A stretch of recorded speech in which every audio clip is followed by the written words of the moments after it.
Hi, dear friends. Even though normally we would provide you with the full Devar Torah coming into Shabbos, this Shabbat is the Shabbat HaGadol Drasha, even though it's not technically Shabbat HaGadol. And so I just wanted to give you a brief preview of what I'll be discussing this Shabbat at the Bayit at 6:20 p.m. on Shabbos day. The first thing we're going to do is we're going to just review how to comport ourselves when Erev Pesach coincides with Shabbos, and what to do as far as specifically about Suda Shlishit, about the third meal. We're going to be quoting a Zohar that is quoted by the Kloisenberger Rebbe that exempts us from having to wash on the third meal anytime Erev Pesach coincides with Shabbat. And that's an important thing that I wanted to share with you just at the outset.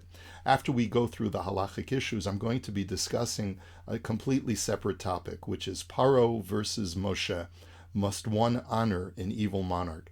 There is so much going on in the world today, especially with these tariffs that Trump has just announced, that we wanted to talk about, looking or tracing the history of how Jews have treated their monarchs throughout history, especially when we look at seemingly a contradiction in the verses, where on the one hand Moshe tried his best to show great respect and deference to Paro, but on the other hand, our Midrashim tell us that the last time he saw Paro, he left, according to the Torah, Bachori Af, and our sages tell us that he went so far as to even slap Paro across the face.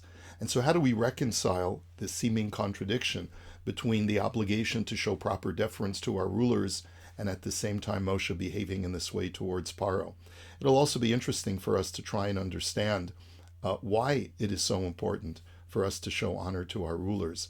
And we'll try to even trace some history as far as what we've done throughout our diaspora existence in dealing with problematic and complicated rulers and monarchs who on the one hand were Judeophiles and loved the Jewish people, but at the same time had very complicated personalities and may not have been completely stellar in other areas of their lives.